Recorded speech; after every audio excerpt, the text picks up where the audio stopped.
Tasya Gyananjana Shalakaya Shakshurmiritam Mina Tasmai Shri Gurave Namaha Gaurave Gaurachandraya Radhikaye Tadaraye Krishnaya Krishna Bhaktaya Tad Bhaktaya Namo Namaha. Reading from Vedanta-sutra, second chapter on Buddhism. So to summarize, we've seen how there are schools. The first school of Buddhism, the Sarastivadin, they say that actually there is only reality in the passing of time, past, present, and future, and there is no other reality than that. Then the Sotrantrika, they are saying the only momentary existence of the passage is existing, but there's no soul transmigrating. Then the Vijnanavadam, the third or Yogacara, they are saying that it's only in the mind. The world is a projection of my mind. It has no reality. And then we're going to see the fourth school of Buddhism called shunyavada. Nirvisesa shunyavadi. We'll see how the Nirvisesa of Brahma, of impersonal Brahman, and the shunyavad of Nagarjuna is actually very close concept.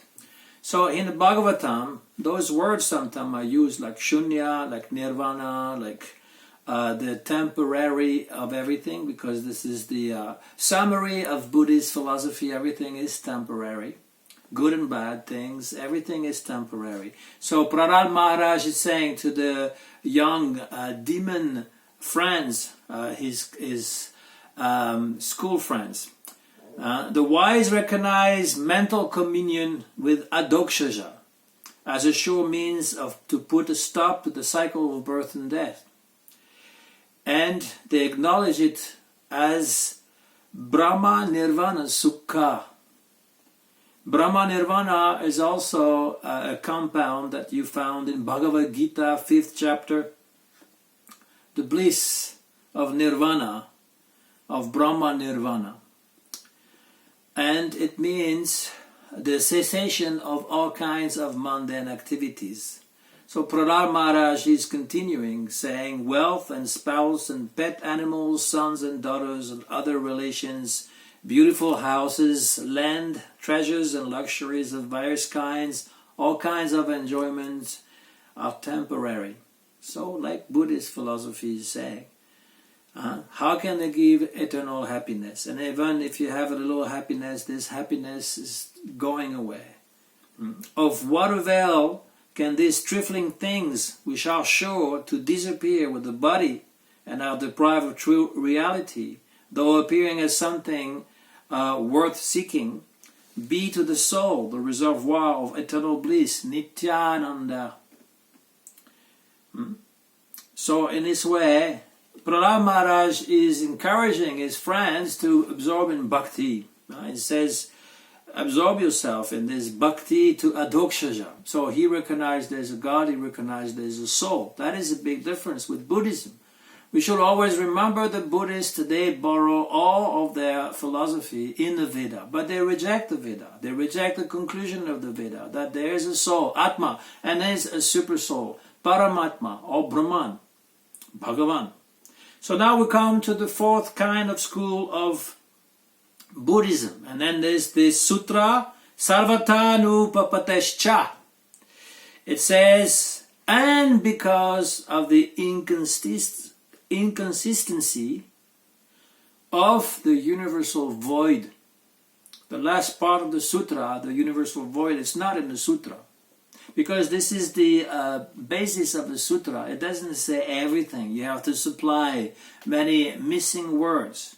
So different acharyas are saying this is talking about this, and other acharyas saying this is talking about that. Nimbarka Acharya and Baladev Vidyabhushana are both saying that this sutra applies to shunyavada. Shunyavada was a philosophy that was created by a philosopher, Buddhist philosopher called Nagarjuna. 2nd century AD to 3rd century. He wrote a book called Mula Madhyamaka Karika. Karikas are commentaries of Mula Madhyamaka. Madhyamaka means the middle path, middle way. It is one of the most influential texts of Buddhist philosophy. Nagarjuna is using the logic, saying that actually nothing exists. If you say that God is, then I can prove to you that He is not. And if you say that God is not, I can prove to you that He is. And in Buddhist philosophy, there's a fourfold reality, fourfold truth, meaning fourfold logical. It is, God is not, the opposite, but then God is and is not, that this is the third proposal. If you say that God is and God is not, I can show you to you that also this is void. It doesn't make any sense. And then there's a fourth proposal. Neither God is, neither God is not. So we don't really understand this kind of logic because we are used to just binary. Either something is or is not. But in Bhagavad Gita and Srimad Bhagavatam, sometimes you see that Krishna is Brahman, but is not Brahman at the same time. It is impersonal, but it is not impersonal at the same time. This logic is also used. But then the fourth kind of proposal doesn't make sense at all. Anyway, Nagarjuna is using this to show that actually nothing has any reality. Samsara doesn't exist. But it's not like it doesn't exist either. Neither does it exist, nor it doesn't exist, and so on and so forth. Neither nirvana. Nirvana is existing, doesn't exist, is existing and doesn't exist, neither existing nor doesn't exist. When you do this kind of logic for a few hours, even a few minutes, your mind is starting to become confused. And you say, okay, I accept. Okay, there's nothing. Stop it, because it is too complicated. But anyway, this is what Nagarjuna is doing. He's completely skeptical that nothing really has any foundation. So even the Four Noble Truths, what Buddha has expounded as the doctrine, it's shunya, is void. And he's saying, Nagarjuna is saying in the Mula Madhyamaka Karika, without the Four Noble Truths, there is no Dharma. Dharma for Buddhists means the speaking of the Buddha. It doesn't mean our Dharma. There is no Sangha. Sangha means the community of monks. And if there is no Dharma and no Sangha, how can there be Buddha? If emptiness, shunya, is conceived in this way, then the three jewels are contradicted. What are the three jewels? Buddha, Dharma, Sangha. The Buddhists are praying like this. Buddha Sharanam Gacchami, Dharma Sharanam Gacchami, Sangham Sharanam Gacchami. I take shelter of Buddha, I take shelter of Dharma, I take shelter of Sangha. But Nagarjuna is saying Buddha, Dharma, Sangha are void. Shunya, there is nothing. Everything ultimately is void. The shunya comes from a word. The root of shunya is shu, or shwa, or shui, meaning to dwell, to swell, to expand, and also hollow, empty. So in this sense, void, vacant, zero, not, non-existence. We may think that Nagarjuna is deviating from the Buddhist doctrine, but no. Actually, the Shunya doctrine is already inscribed in the original doctrine of Buddha, Shakyamuni Buddha. It is the middle way between two extremes. Something is and something is not. Buddha said, I'm not going to say if the soul exists. Because if I say so, I fall into the category of those who believe that everything is eternal. And I'm not going to say it doesn't exist, because otherwise I'll fall into the other category of nihilism. He doesn't say this and that and neither this or that, but that is included. This is logic of Buddhist. So, in other words, the void, shunyavada, is continuing into the saying of a Buddha. It is not nothingness, because nothing exists. So even the void is void of itself. If you say the void is the ultimate truth, no. The void is void of itself. Actually, it is emptiness of self. And so this doctrine is very close to the Buddha's doctrine of non-soul, anatta, anatma. Anatta in Pali, anatma in Sanskrit. Nagarjuna, in order to explain how we see this world, how we experience this world, because if I say, you said nothing is existing, but I slap you in the face, will you say that you don't feel the slap? Yes. He will say, yes, I feel it. Why? Because there are two levels of reality. There's a level called empirical reality experienced by my senses, and a higher level called paramartha satya, which is the ultimate reality, which is void. And because of ignorance, called samvriti in Buddhist philosophy, we think that this vyavahara reality, empirical reality, is real. But ultimately there's nothing. Materialists, they like this philosophy because they also think at death everything becomes zero.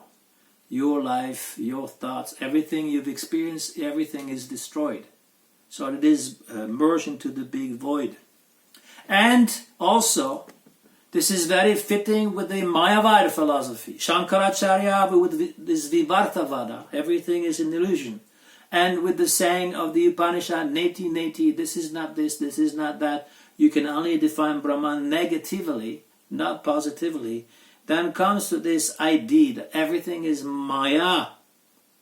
Brahma Satyam Jagat Mithya. Only Brahma is real and the world is illusion. And Maya replaced the word of Samvriti. But there are other quotes of Upanishad which are saying that God is a person. They are theistic in nature. Eko nityanam chitana shitananam eko baunam yo vidadati shatam. And these stories also of two birds on one tree. There are a few passages in the Upanishads saying that it is theistic. So Shankara is acknowledged it, yes. But this is speaking of inferior knowledge, inferior reality. There are two levels of reality, just like in Nagarjuna.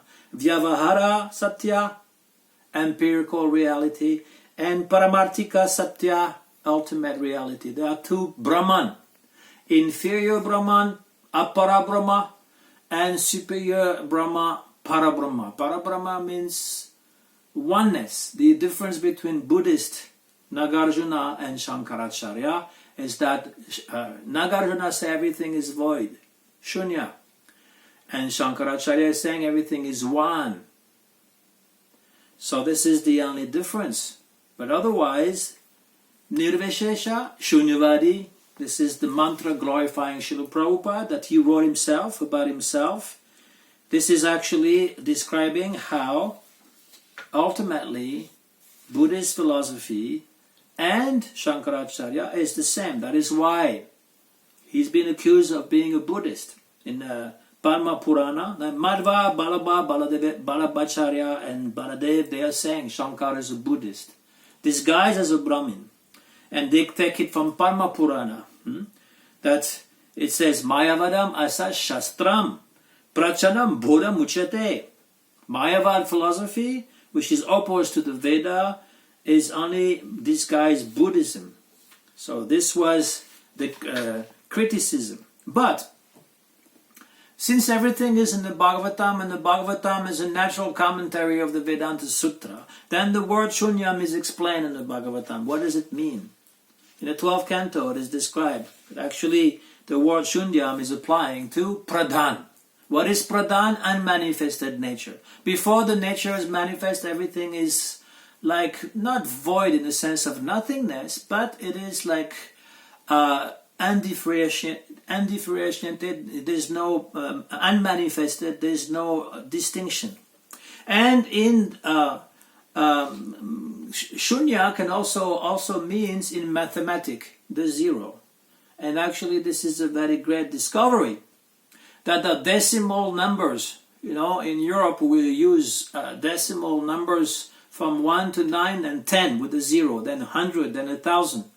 Not like in Europe and everywhere actually, because I was thinking in terms of kilometers and miles, but everybody is using the decimal numbers now because of that discovery. They call it the Arabic numbers, but actually come from India.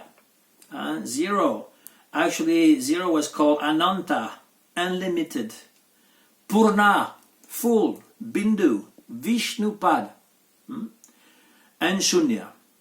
And the magic of zero is that you can add 0, 0, 0, 0. It's always equal to 0. You can multiply 0 by 0. It's always equals 0. You can subtract 0. It's equals 0. So Shunya is a perfect number because it can be, there's nothing can be subtracted or added. And we find this also in the Shanti mantra of the Brihadaranyaka Upanishad and Isha Upanishad, Om Purnamada Purnamidam, that if you subtract Purna from Purna, 1 minus 1 equal 1.